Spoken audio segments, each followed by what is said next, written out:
Buenos días, hermanos, bendiciones. Bueno, entonces los sermones pueden ser más largos ahora, ¿verdad? También con el aire. No. Bien. Las damas también recuerdan, hermanos, que el jueves tienen su acostumbrada reunión aquí en el templo, Dios mediante. Las damas. Bien, entonces como dijo Carlos, vamos a concluir en esta mañana el capítulo número 1, Primero de Reyes. Pero antes, por amor a los amigos que nos acompañan, que han estado en el transcurso del culto, también por algunos de los hermanos nuevos creyentes que tenemos. Usted escuchó una canción ahorita que decía Yahweh, y que se repite muchas veces, y la pronunciación de este nombre, Yahweh. La explicación corta es que ese es el nombre de Jehová. Ese es el nombre de Dios, o una aproximación a lo que era la pronunciación original del nombre. Que nosotros tenemos en nuestra Biblia, el Reina Valera 60, como Jehová. Usted, si lee otras traducciones, podría encontrar Yahweh, como está ahí. Muy pocas lo usan, creo que algunas traducciones de origen católico lo ponen. La nueva versión internacional traduce Señor. Donde dice Jehová, pone Señor, coloca la palabra Señor, lo que tiene en nueva versión internacional. La explicación larga es bastante larga, pero resumiéndola, el Antiguo Testamento se escribió en hebreo y se leía, ¿verdad? Porque no todo el mundo tenía copia, o sea, como tenemos nosotros ahora, tenemos Biblia. Por lo general, solamente tenían los escritos los sacerdotes o los encargados luego en la sinagoga. La gente no tenía. Y era para leerse en público. O sea, la gente iba para escuchar la lectura. Porque no tenían copias. Entonces la gente iba para oír. Entonces el idioma hebreo es un idioma consonántico. O sea, no se escribía con vocales. O sea, las vocales no estaban. Por ejemplo, si usted se llamaba Miriam, lo que se escribía era MRN. Pero como era de uso continuo, cada vez que veían MRN, ellos decían Miriam, Miriam, Miriam, Miriam. Pero sucede que después que Israel la nación fue destruida por el año 70, por allá, ya eso después de Cristo, ¿verdad? No existía la nación de Israel, entonces se dejó de hablar el idioma. ¿Qué sucede? Que al dejarse de hablar, se fue perdiendo, entonces ya la gente veía MRN, pero ya no sabía lo que decía, si era Miriam, si era Mirianelli, o si era Muriam, o si era Marián. Ya la gente fue perdiendo el contacto con eso, ya no sabía cómo se pronunciaba. Entonces hubo unos sabios, conocidos los sabios de la Masora, los sabios de la masoréticos. Tenían un problema. ¿Cómo conservamos la pronunciación que ya se ha perdido? Esos sabios eran muy sabios. ¿Y cómo hacemos para no aumentar el volumen? O sea, porque si le ponemos vocales va a crecer mucho. ¿Cómo hacemos para no aumentar el volumen y preservar la pronunciación? Ellos inventaron un sistema de puntitos y rayitas que ellos colocaban sobre las consonantes. Y entonces, por ejemplo, una rayita, eso es una A. Y cuando ellos encontraron eso para preservar la pronunciación, entonces pusieron rayita, eso significa A. 3 puntitos, una E. 2 puntitos, una E larga. Porque tienen como 12 consonantes. Porque hay una A larga, hay una E larga, hay una E corta, y así. Entonces ellos, para preservar esos sonidos, fueron colocándolo. Ahora tenían otro problema. Cuando ellos estaban leyendo los masoretas, que se encontraron con el nombre de Jehová, que no era Jehová, como se pronunciaba. Ellos no querían pronunciar el nombre, o sea, no querían pronunciar el nombre cuando estaban leyendo en público, porque ese nombre era demasiado santo. Y estaba el tercer mandamiento que dice, no tomarás el nombre de Jehová tu Dios en vano. Entonces ellos, tratando de aplicar eso, dijeron, no lo vamos a pronunciar. Y para no pronunciar el nombre Yahweh, que probablemente era la pronunciación aproximada, ellos decidieron colocar las rayitas del nombre Adonai. Y cada vez que ellos encontraban el nombre Yahweh, le ponían las rayitas o los puntitos de Adonai, para que el lector, el que estaba leyendo, no pronunciara el nombre de Jehová, sino que dijera Adonai. Cada vez que encontraba Yahweh, dijera Adonai. Cuando los alemanes hicieron traducción al alemán, entonces hicieron la traducción con las raíces de Yahweh con las vocales de Adonai. Y por eso nosotros tenemos la palabra Yahová o Jehová, que es la combinación de las consonantes de Adonai, de las vocales de Adonai con las consonantes de Yahweh. Y entonces sale de esa batidora Jehová. Y entonces tenemos ese nombre por pura escrúpulos de los masoretas y también por un asunto de la traducción al alemán. Y se quedó Jehová, y Jehová ha seguido en la Reina Valera 60 y en algunas otras traducciones también, pero otras traducciones ya no están usando el nombre Jehová, sino que usan o Señor o Yahweh también, pero Señor ha sido la que más se ha estado usando. Así que cuando usted oye que los muchachos están cantando Yahweh, tu nombre permanecerá, es la aproximación, ¿verdad? O lo que entendemos es lo más cerca que se ha podido descubrir hasta ahora de la pronunciación del nombre de Dios, que significa yo soy. De allá viene de Éxodo capítulo número 3, versículo 14 creo, donde Dios dice yo soy el que soy, Dios eterno. Esa era la manera larga. Entonces, el capítulo número 1 de Reyes, vamos a seguir en esta mañana, Dios mediante, con nuestra exposición. Nosotros vamos a leer en el transcurso de la exposición, son ya unos 40 y tantos de versículos que nos restan en esta mañana para nosotros ir a través del libro de Reyes. Señor, gracias te damos en esta mañana, gracias por permitirnos estar aquí para bendecir tu nombre. Como lo cantábamos, tu nombre permanecerá para siempre. Oh Yahweh. Tenemos, Señor, entrada por Cristo al trono de la misericordia, al trono de la gracia, para encontrar el oportuno socorro. Porque tu reino, tu verdad, tu voluntad permanecerá para siempre y estamos reunidos aquí para proclamar eso en medio de este mundo que ya está pasando.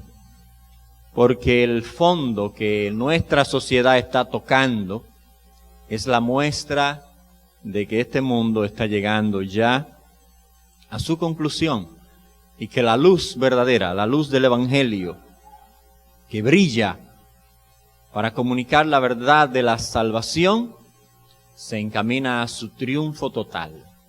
Gracias te damos, guíanos, ilumínanos, asístenos, oh Señor, para ser capacitados por tu palabra para vivir de manera victoriosa mientras estemos aquí. Por Cristo lo pedimos y te damos gracias. Amén y amén.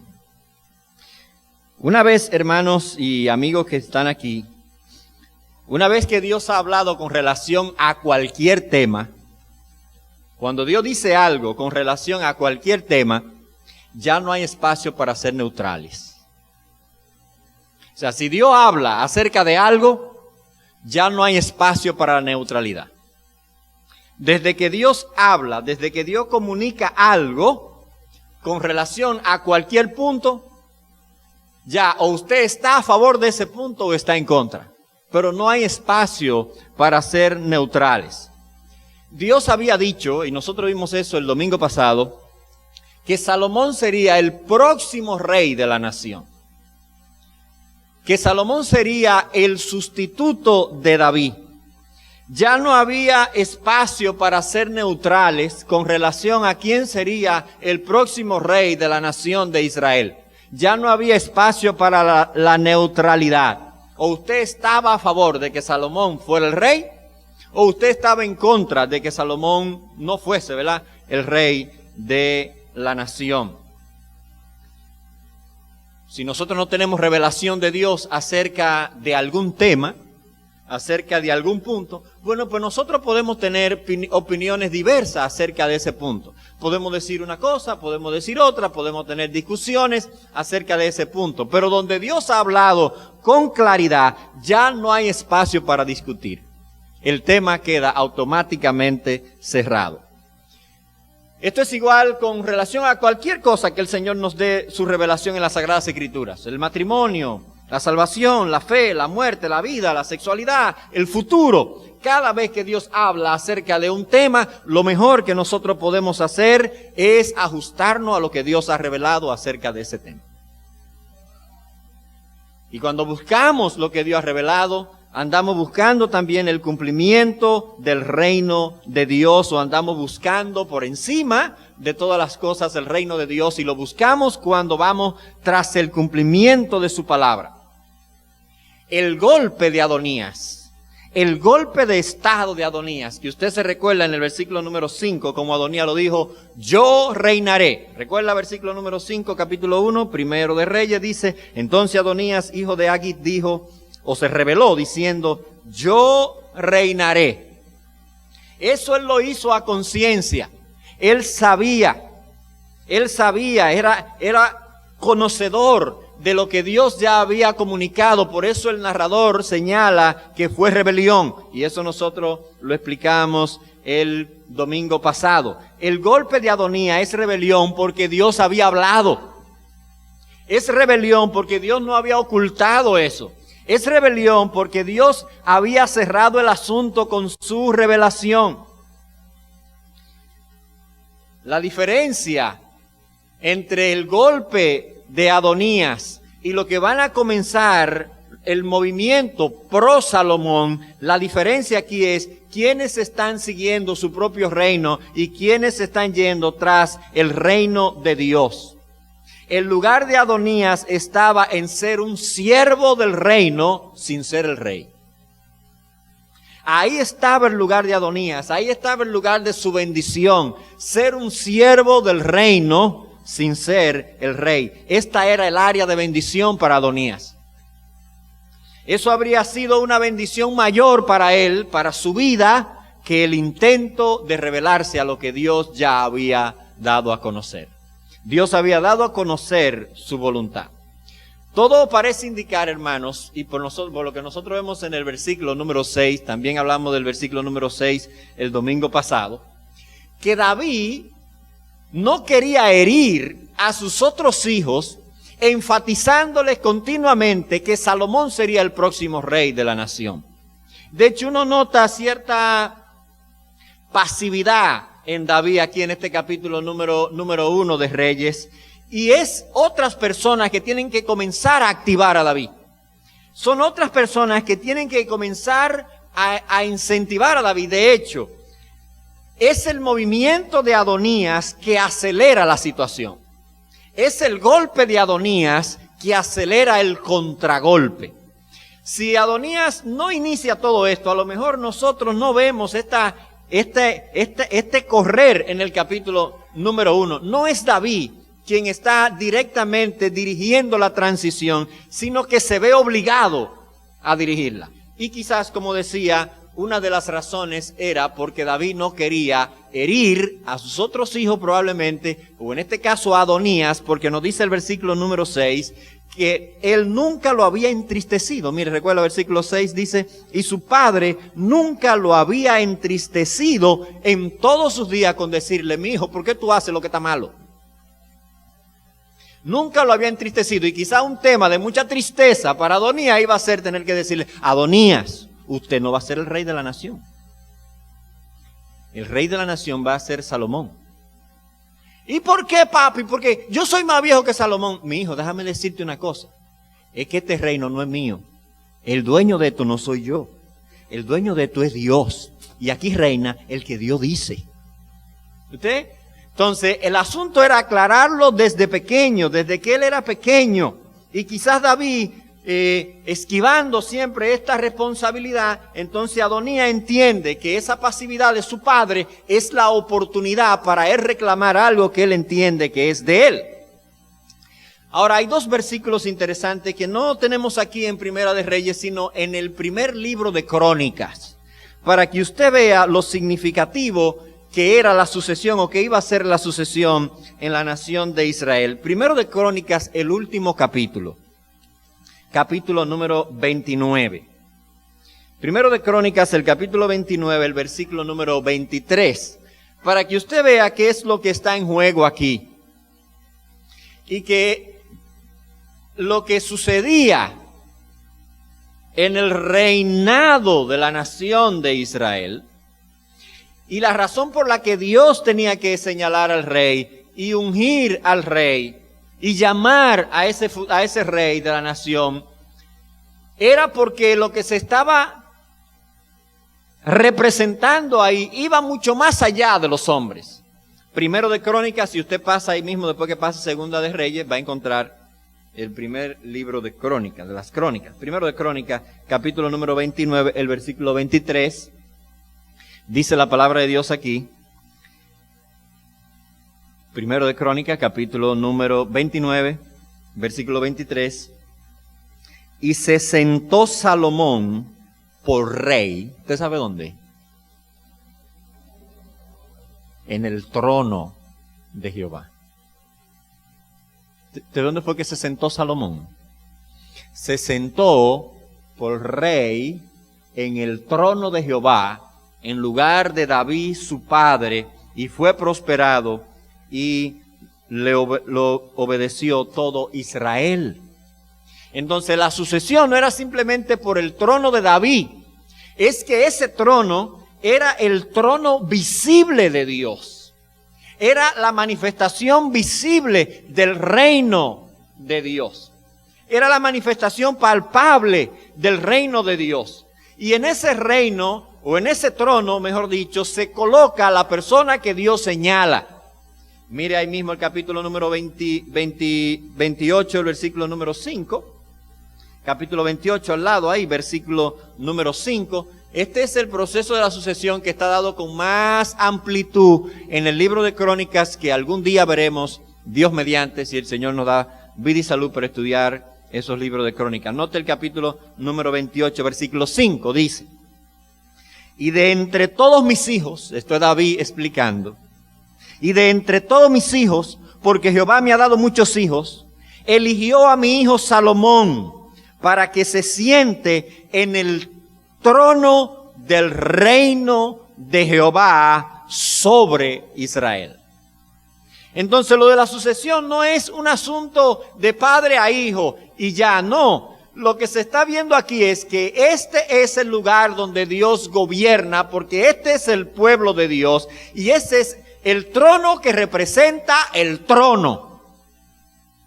El trono que representa donde se va a comunicar la palabra de Dios, donde se va a aplicar justicia, donde se va a buscar la santidad, donde se va a vivir bajo la autoridad de Dios. Por tanto, esta es la manifestación visible del reino de Dios, y ese trono, esa manifestación visible, ese es el trono de Jehová. Entonces la monarquía tenía un rol sumamente importante en la nación de Israel y para lo que era la comunicación de la verdad a todo el mundo. Así que lo que Adonías no estaba viendo, porque no lo quería ver, por sus ambiciones personales de buscar su propio reino, era que él estaba confrontando al mismo Dios con su golpe de estado que quería dar. Y ahora entonces vamos a encontrar a personas que están buscando el reino de Dios por encima de todas las cosas, en lo que nosotros vamos a llamar el contragolpe. Dicho sea de paso, hermanos, ustedes pueden darse cuenta por qué en el libro de Mateo comienza diciendo genealogía de Jesucristo, hijo de David, hijo de Abraham. ¿Y por qué después de Jesucristo, cuando Mateo termina su genealogía, ya no hay que seguir poniendo más reyes? O sea, Cristo es el último de los herederos al trono. Jesucristo es el último de los herederos al trono. Cuando Cristo llega, ya no hay más sucesión. Porque todos estos reyes precisamente son una sombra de ese rey que es el único que tiene el tamaño suficiente para llenar el trono de Dios.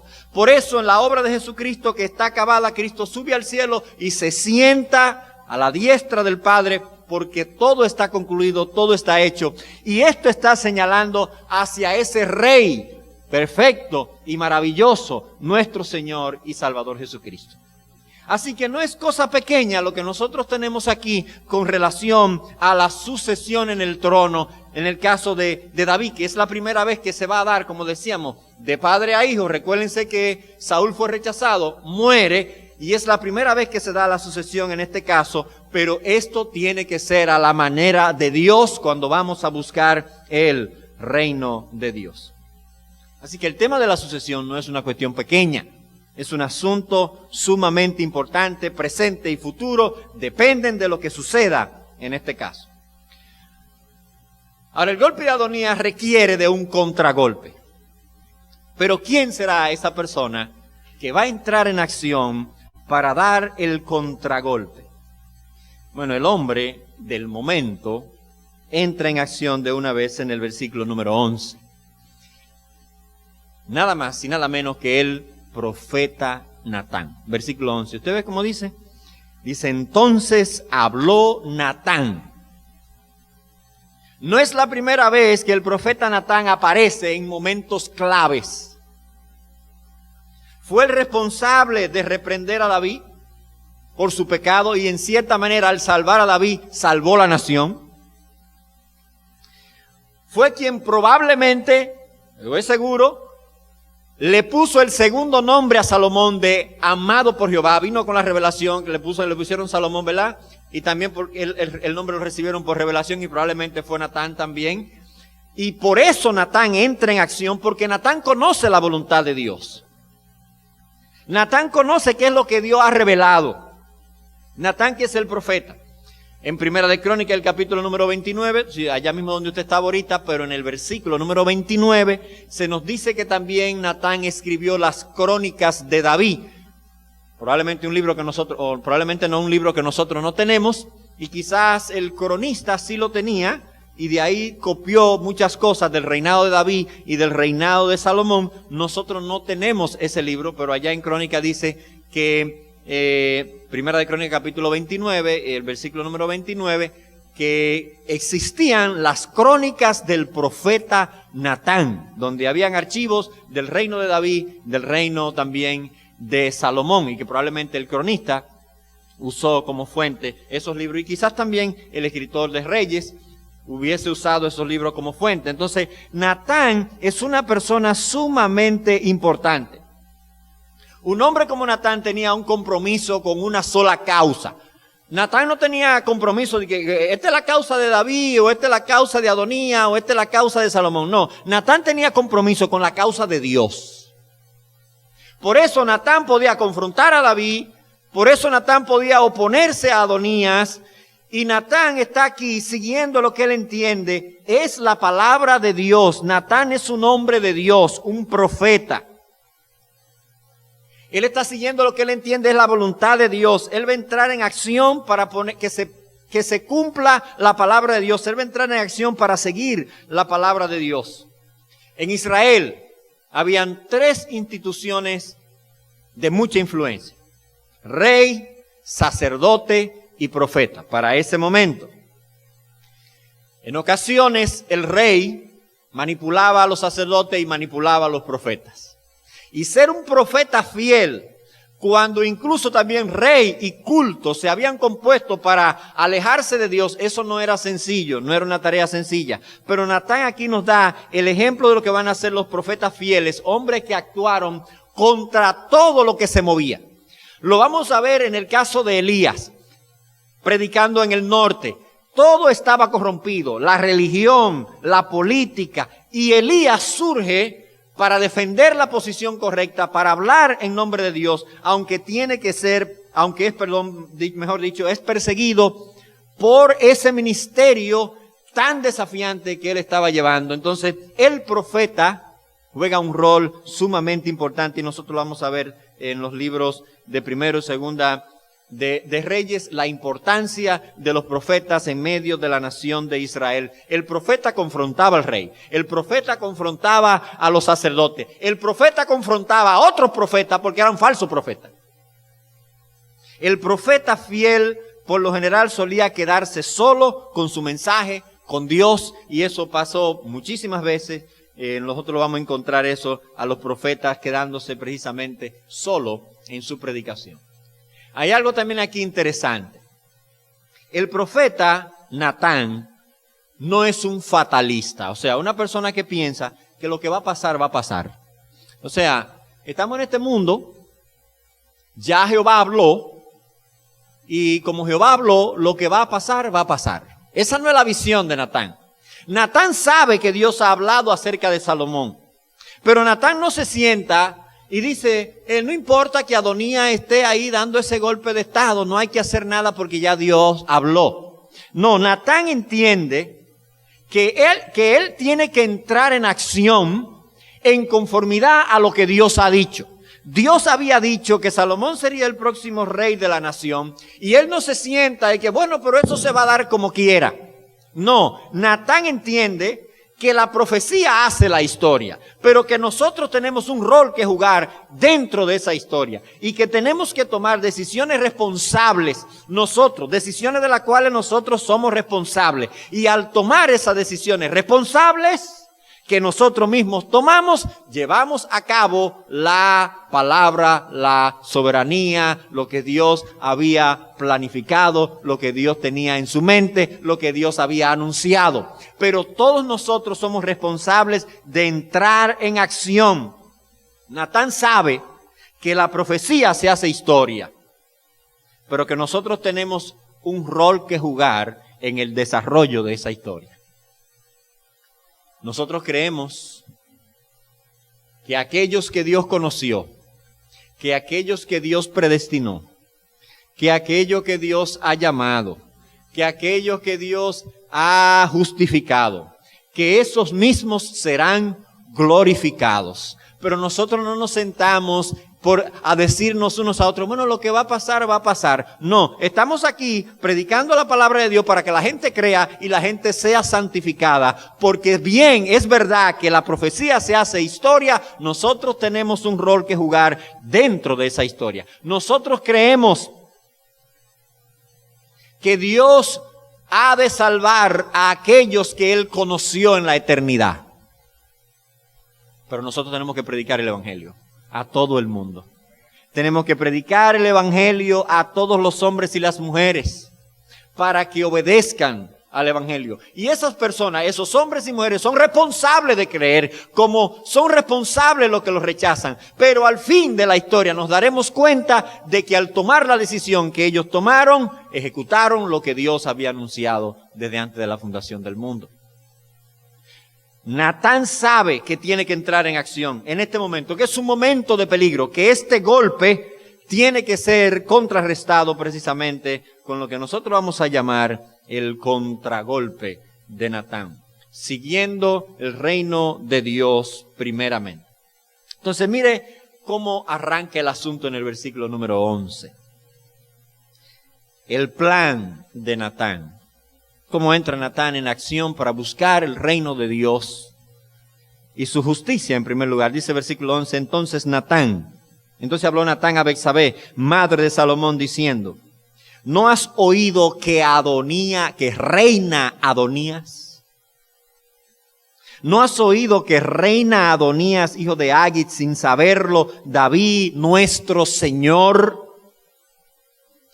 Reina Adonías, sin saberlo, David, nuestro Señor. Ven pues ahora y toma mi consejo para que conserves tu vida y la vida de Salomón, porque lo primerito que iba a hacer Adonías, cuando ya estuviese oficialmente en el trono, ¿qué usted cree que era? Era quitar a Salomón del medio. Matarlo de una vez. Dice el versículo número 13, ve y entra el rey David, dile, rey señor mío, ¿no juraste a tu sierva diciendo, Salomón tu hijo reinará después de mí, y él se sentará en mi trono? ¿Por qué pues reina Adonías? Y estando tú aún hablando con él, yo entraré tras ti y reafirmaré tus razones. Así comienza el plan de Natán. Natán era experto, ustedes saben, haciendo esta historia. Pero ¿qué es lo que vemos? Un David que no puede pararse de la cama, entonces hay que estar yendo y viniendo a la habitación de David. Eso, ya lo vimos en el versículo del 1 al 4, es precisamente lo que Adonías está aprovechando. Hay un vacío de liderazgo en las funciones públicas, porque no todo el mundo puede entrar a la habitación del rey. En la habitación del rey no entra todo el mundo. Y en la antigüedad, a los reyes, había que verlo. Precisamente en este caso, el rey tenía que estar en un contexto donde fuese visible. Bueno, creo que a la reina por allá en Inglaterra estaba medio mala. Y la cosa está dudosa. De hecho, vi un meme, creo que ayer, cuando el príncipe estaba pequeño, ella diciéndole, mi hijo, hay que prepararte para que algún día tú seas rey. La doña salió más longeva que Fefita la Grande. Y él se va a morir primero que ella fácilmente. Y no va a llegar a ser rey. Pero el rey había que verlo, pero la gente no lo veía. Solamente podían verlo las personas que tenían acceso a la habitación, porque el rey no salía de la cama. Y es precisamente lo que Adonías está aprovechando a nivel mediático, está haciendo una fiesta, está haciendo una cosa, ya todo el mundo dice, no, porque Adonías es el rey. Está llenando ese espacio público, está llenando de carteles el pueblo, la ciudad, para que la gente entienda que él va a ser el próximo rey. Natán sabe eso, llama a Betsabé, que era la que puede tener acceso también, y le dice, vamos a poner al rey en acción. Él no sabe lo que está pasando. Recuérdense que Joab está con Adonías. Él no sabe lo que está sucediendo. Y va Betsabé para el reclamo de una promesa. Ahora, ¿qué significa esto? Porque nosotros no tenemos en ningún otro lugar el momento en que David le prometió a Betsabé que Salomón sería el próximo rey de la nación. Eso no está en la historia. Pero claro está que la promesa se había hecho. Algunos críticos dicen que esto fue un aprovechamiento de Natán, aprovechándose de que David tenía la memoria ya con fallos. Y Natán le dice a Betsabé, ve dile que cumpla la promesa que te hizo. ¿Pero cuál promesa? No, olvídate de eso, que él no se acuerda de todas maneras. Ve dile que la cumpla. Pero claramente eso es una manera de desacreditar por parte de esos grupos que no creen en la palabra de Dios, desacreditar lo que dice la Sagrada Escritura. Claramente hubo un momento en el que David, habiendo recibido la revelación de que Salomón sería el próximo rey de la nación, y recuérdense que David tenía un harén, o sea, habían otras mujeres con otros hijos, y es de seguro que esas mujeres competían entre ellas por sus hijos dentro de eso.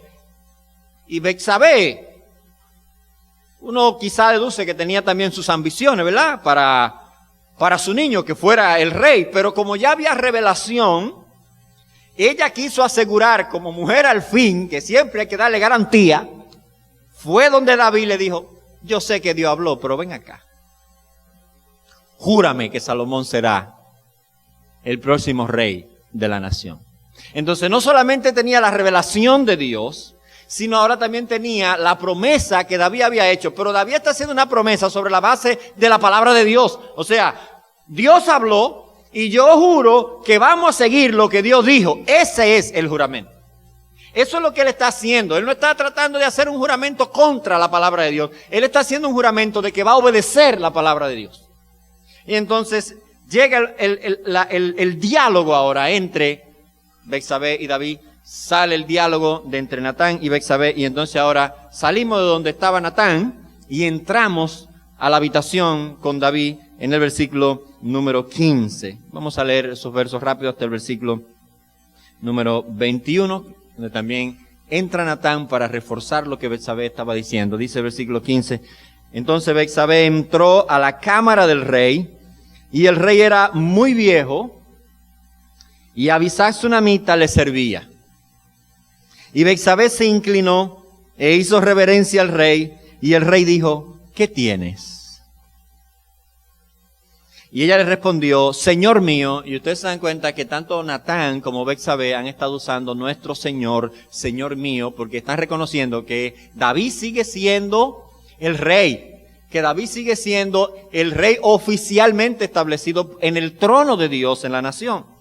Dice, tú juraste a tu sierva por Jehová tu Dios, diciendo, Salomón tu hijo reinará después de mí, y él se sentará en mi trono.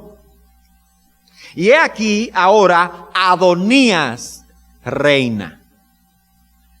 Adonías yo reinaré. Natán dice reina Adonías. Betsabé ahora dice Adonías reina. Y mi señor rey hasta ahora no lo sabe. Ha matado bueyes, animales gordos y muchas ovejas. Y ha convidado a todos los hijos del rey, al sacerdote Abiatar, a Joab, general del ejército. Mas a Salomón tu siervo no ha convidado, no lo podía invitar. Ese era el partido contrario. Usted no va a ver al PLD en una fiesta invitando al PRM, ni el PRM invitando al PLD, principalmente tampoco en una discusión de asunto de partido. Entonces aquí, ella le dice, el asunto es una conspiración. Versículo 20. Entre tanto el rey, Señor mío, los ojos de todo Israel están puestos en ti para que le declare quién se ha de sentar en el trono de mi Señor el rey después de él. De otra manera sucederá que cuando mi Señor el rey duerma con sus padres, yo y mi hijo Salomón seremos tenidos por culpables. Eso de ser tenidos por culpables no era que iban a caer presos, hermanos. Era que iban a ser ejecutados. O sea, inmediatamente iban a ser ejecutados. Se le iba a crear un cargo y iban a ser ejecutados.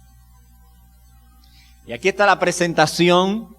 Tú recuerdas, tú me hiciste esta promesa, pero lo más grave es que esa promesa tuya está a punto de no poder cumplirse. Eso es lo que ella le está diciendo.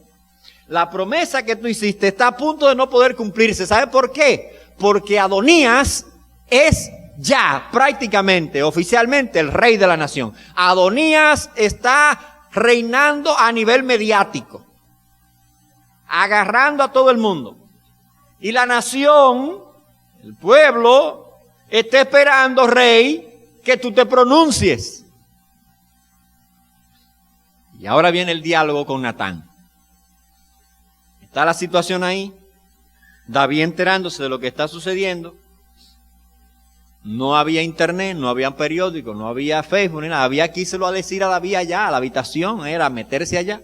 El rey no puede caminar, está en la cama todo el tiempo. Versículo número 22. Mientras aún hablaba ella con el rey, he aquí, vino el profeta Natán. Pero no que entró de golpe, tiene que entrar el mensajero a anunciar. Mientras Betsabé está hablando con David, entra el mensajero y anuncia que viene Natán.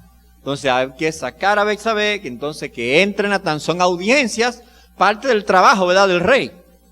Dice el versículo número 23, y dieron aviso al rey diciendo, he aquí el profeta Natán, el cual cuando entró al rey, se postró delante del rey, inclinando su rostro en tierra, y dijo Natán, Rey, Señor mío, ¿has dicho tú, Adonías reinará después de mí? Y él se sentará en mi trono. O sea, la preocupación de Natán es si lo que Adonías está haciendo es oficial. O sea, ok, yo me enteré que Adonías está haciendo un movimiento, ahora yo vine a investigar. Natán sabe que no. Pero yo vine a investigar a ver, ¿verdad? Porque tu siervo no es adivino. Yo soy profeta, pero no adivino. Yo sé lo que el Señor me dice. Entonces tu siervo viene a investigar si esto de Adonías es oficial. Pues si es oficial ya se acabó la discusión, ¿verdad? Versículo número 25. Porque hoy ha descendido y ha matado bueyes y animales gordos y muchas ovejas y ha convidado a todos los hijos del rey y a los capitanes del ejército y también al sacerdote Abiatar, y he aquí están comiendo y bebiendo delante de él y diciendo: ¡viva el rey Adonías! Entonces noten que Natán está preocupado porque este golpe es una amenaza, es real. Él no está diciendo, no es una ilusión, porque ya Dios dijo otra cosa. No, Natán está consciente de que esa oposición es real y fuerte y hace daño y destruye. Ellos están celebrando, Adonías reina, pero eso va a significar un desastre para la nación. Versículo 26. Pero ni a mí, tu siervo, ni al sacerdote Sadoc, ni a Benaía, hijo de Joiada, ni a Salomón, tu siervo, han convidado. ¿Es este negocio ordenado por mi señor el rey, sin haber declarado a tus siervos quién se había de sentar en el trono de mi señor el rey después de él? O sea, esto es oficial, esto es por la izquierda que se está haciendo, o ha sido una orden del rey. Natán sabe que no, pero lo que Natán quiere es que David entre en acción, es que David haga su última gran obra. ¿Cuál? Dirigir la sucesión en la nación, porque solamente él estaba autorizado para eso. Lo que Betsabé le ha dicho: todos los ojos de la nación están sobre ti, para que tú digas. Porque si David dice que era Adonías, el pueblo no iba a estar, que la profecía, en este caso Natán se le iba a oponer, claro está, pero lo que iba a suceder era que la fiesta de Adonías iba a seguir. Natán ha entrado en acción en el momento correcto, clave. Entonces David hace lo que tenía que hacer. David comienza a funcionar con lo que tenía que haber hecho hace mucho tiempo. Dice el versículo número 28. Entonces el rey David respondió y dijo: llamadme a Betsabé. La habían sacado cuando entró Natán para darle audiencia a Natán. Sacan a Betsabé, vuelve otra vez Betsabé.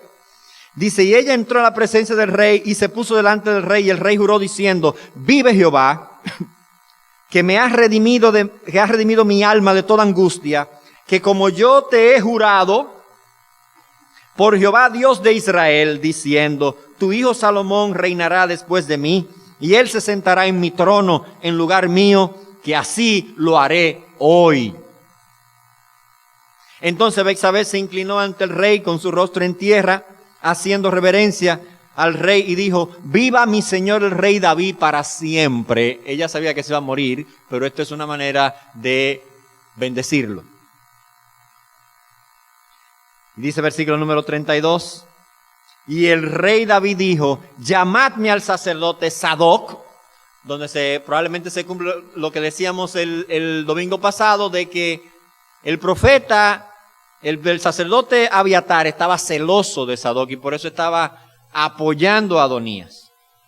Dice: y el profeta, llámame al profeta Natán y a Benaía, hijo de Joiada, y ellos entraron a la presencia del rey. Aquí tenemos profeta, sacerdote y el encargado de la guardia personal de David, que eran hombres que no eran de origen de las tribus de la nación de Israel. Probablemente prosélitos, la mayoría de ellos, hombres que habían aceptado la fe de David, pero eran hombres gentiles de otras naciones. Eso era una técnica, o sea, tú ponías como tu guardia personal personas que no fueran de las tribus, porque esos hombres iban a ser fieles solamente al rey, porque no tenían intereses con las tribus. Entonces, si se ponían personas de las tribus, si ponía del norte o del sur, probablemente podía haber intereses cruzados entre las tribus y eso podía ser una amenaza para el rey. Entonces el rey colocaba una guardia personal extranjera que solamente estaban comprometidos con David y más nada, con proteger a David. Y Benaía era el encargado de esa guardia personal, mientras que Joab era el general del ejército formal de la nación. Dice el versículo número 33. Y el rey le dijo: tomad con vosotros los siervos de vuestro señor y montad a Salomón mi hijo en mi mula y llevadlo a Gihón. Una mula, es como una especie de Tesla en ese momento allá, ¿verdad? Como agarren y móntelo en el Tesla del presidente. Porque en la nación de Israel no se podían mezclar animales, ni se podían mezclar, entonces había que comprarlo en el exterior y llevarlo. Y esta montura, eso era el rey, o sea, el rey, pónganlo en las mulas del rey. Dice, versículo número 34, y allí lo ungirá el sacerdote Sadoc y el profeta Natán como rey sobre Israel, y tocaréis trompeta diciendo, viva el rey Salomón. Mientras de un lado se va a estar diciendo, viva el rey Salomón, del otro lado están diciendo, viva el rey Adonías. La diferencia va a estar por quién es la persona que Dios ha señalado. ¿Quién es la persona que la profecía, que la palabra de Dios ha dicho? Eso es lo que va a permanecer. Versículo 35, después iréis vosotros detrás de él, y vendrán y se sentará en mi trono, y él reinará por mí, porque a él ha escogido para que sea príncipe sobre Israel y sobre Judá. Entonces Benaía, hijo de Joiada, respondió al rey y dijo, amén. Este hombre estaba consciente de lo que Dios había dicho. Uno espera que wow, pero no, ¿y por qué no fue Natán que habló? ¿O por qué no fue el sacerdote Sadoc? Habló el militar dice él, amén, así haga Jehová, Dios de mi señor el rey, de la manera que Jehová ha estado con mi señor el rey, así esté con Salomón, y haga mayor su trono que el trono de mi señor el rey David. Está también lanzando una bendición sobre David diciendo, mi rey, amén, así sea, que Dios haga el trono de Salomón más grande que el suyo. Pero que lo que ven ahí ¿qué fue? Yo te hice alguna maldad. No, David está contento con que el trono de Salomón sea mayor que el de él. Porque en el fondo no es el trono de Salomón, sino que es el trono de Dios. Versículo 38 dice, y descendieron el sacerdote Sadoc, el profeta Natán, Benaía, hijo de Joiada, y mire aquí, y los cereteos y los peleteos, y montaron a Salomón en la mula del rey David, y llegaron a Gihón. Esos que estaban ahí, que eran también lo que Benaías también dirigía, los cereteos y los peleteos, eran de la guardia personal de David. Usted ve, eran hombres extranjeros, fieles únicamente a David. Estos hombres estaban dispuestos a lo que sea para defender al rey David. Dice el versículo número 39, y tomando el sacerdote Sadoc el cuerno de aceite del tabernáculo, ungió a Salomón, y tocaron trompeta, y dijo todo el pueblo, ¡viva el rey Salomón! Después subió todo el pueblo en pos de él, y cantaba la gente con flauta, y hacían grandes alegrías, que parecía que la tierra se hundía con el clamor de ellos. Y lo oyó Adonías. O sea, la bulla fue tan grande, hermanos, y eso estaba como por allá, como a unos 4 kilómetros. Pero como donde estaba en Sión era más alto y ellos habían descendido, lo de la conspiración, esa bulla allá arriba,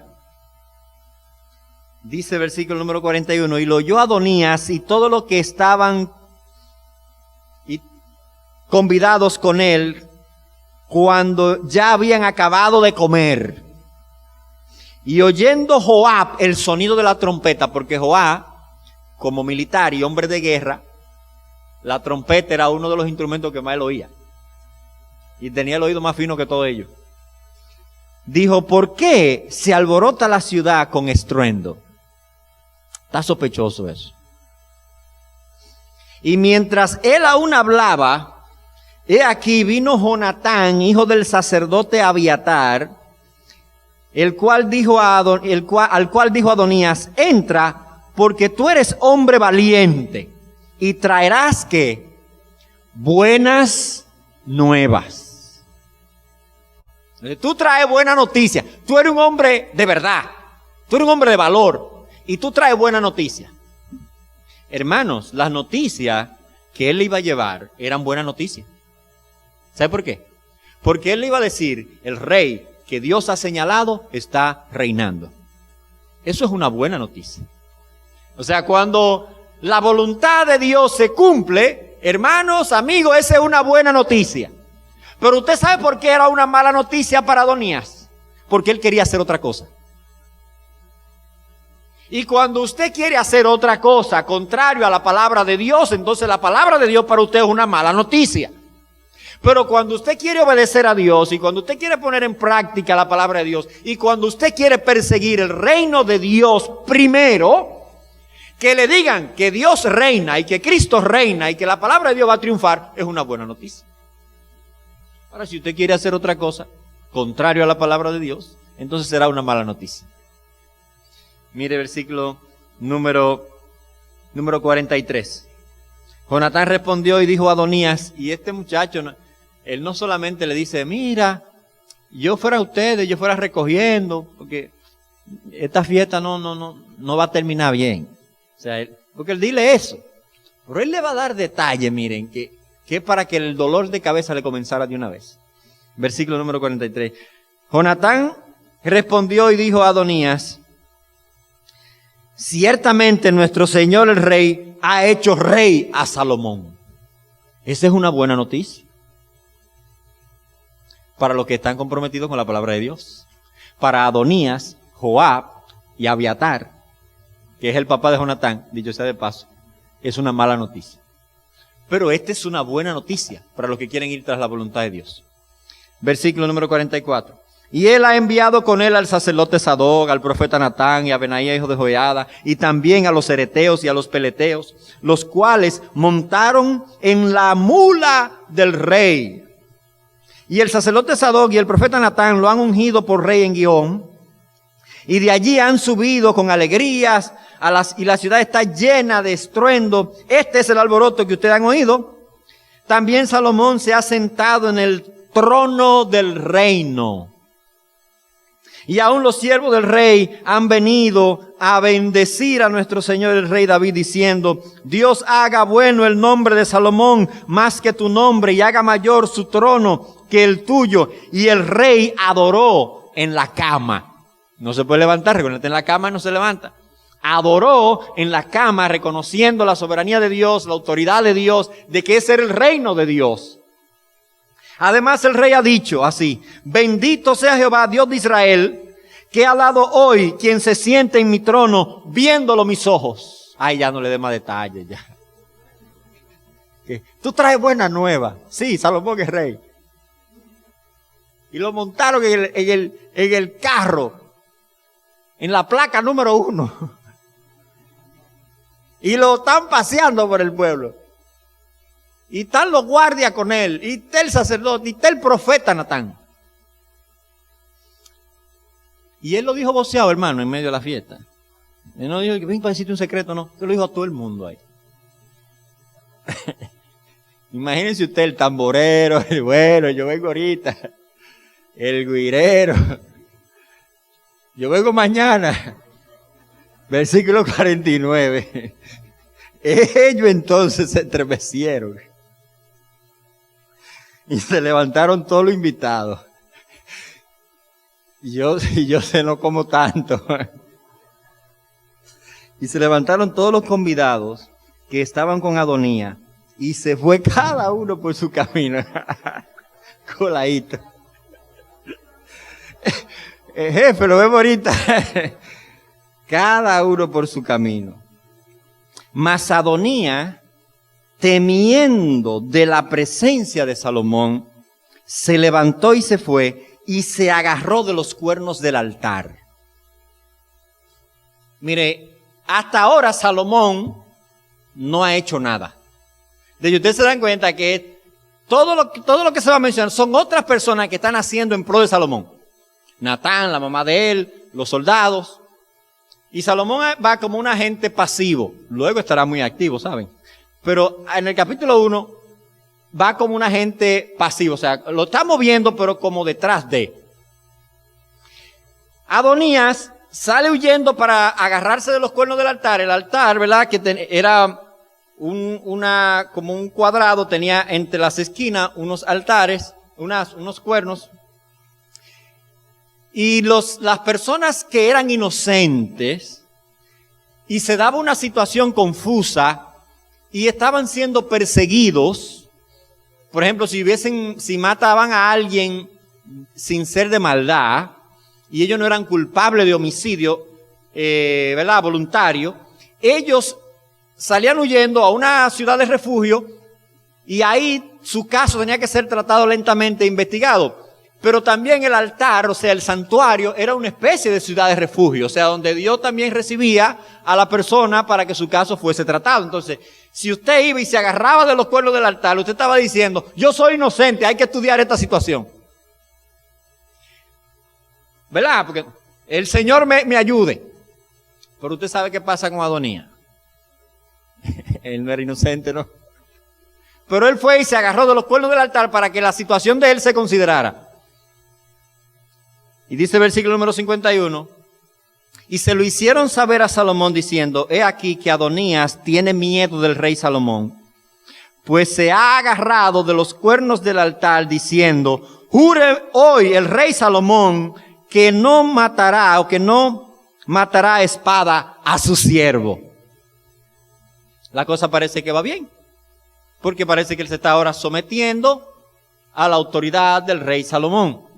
Pero lo que él quiere ahora es un juramento de que Salomón no lo va a matar. O sea, él mismo está reconociendo que él no es inocente. Ahora, ¿por qué tú tienes miedo de que Salomón te va a matar? ¿Quién te dijo que Salomón te iba a matar? Él está pensando, si hubiese sido yo, lo mato. Entonces, como ahora él me va a matar a mí. Y sale corriendo. Pero Salomón no había dicho eso, Adonías. Pero él está pensando que Salomón le va a hacer a él lo que él quería hacerle a Salomón. Júrame que tú no me vas a matar. Dice el versículo número 52 y 53. Y Salomón dijo, ¿y por qué hay que matarlo? Si fuere un hombre de bien, o sea, si él se somete al reino, si él se somete a la autoridad del nuevo rey, si él se hace un siervo del reino, no hay razón, o sea, si él es un hombre de bien, ni uno de sus cabellos caerá en tierra, mas si se hallare mal en él,